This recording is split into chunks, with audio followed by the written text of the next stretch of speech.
Welcome back to Primetime News. And a special welcome once again to our viewers on TVJ International in the Cayman Islands and online at onespotmedia.com. Up first this evening, the renewed public discourse about the issues at Stocks and Securities Limited now puts the matter, which is before the courts, at risk of being thrown out. The Director of Public Prosecutions, Paula Llewellyn, sounded the alarm in a detailed statement today.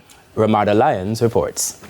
There are no guardrails in the court of public opinion. That warning from Director of Public Prosecutions Paula Llewellyn regarding the SSL fraud matter. She says several aspects of the case have been sprinkled across the public by many players. We, as stakeholders in the administration of justice, have to make sure that we pay every respect and regard to the parameters, the guardrails that are set in the law.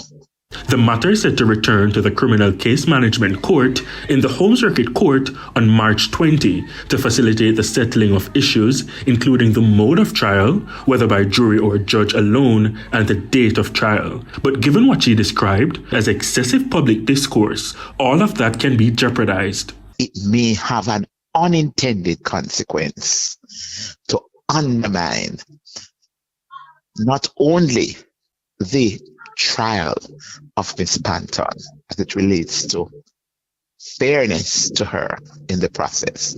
Jean Panton, former employee of SSL, is currently before the Home Circuit Court, charged on an indictment with 22 counts pertaining to allegations of falsification of accounts, forgery, uttering forged documents, larceny by a servant, offences under the Cybercrimes Act and the Proceeds of Crime Act.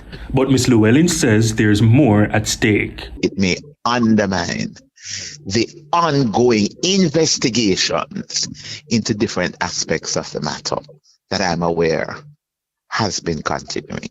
Justice Minister Delroy Chuck agreed, reinforcing the DPP's concerns. We must not try a case in public, and we must allow the evidence to be gathered. And once the evidence is gathered and the file is ready, then the case can be tried in court. I think, as the DPP has pointed out, there's too many opinions floating around.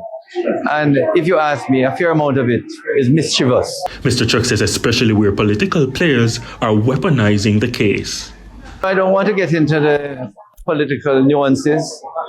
The truth of the matter is, it's obvious that a certain amount of fraud was committed. Let's get to the root of it. That fraud had, to the best of my knowledge, has no political basis, and therefore don't make it into a political tug-of-war. Ramarda Lyons, TVJ News.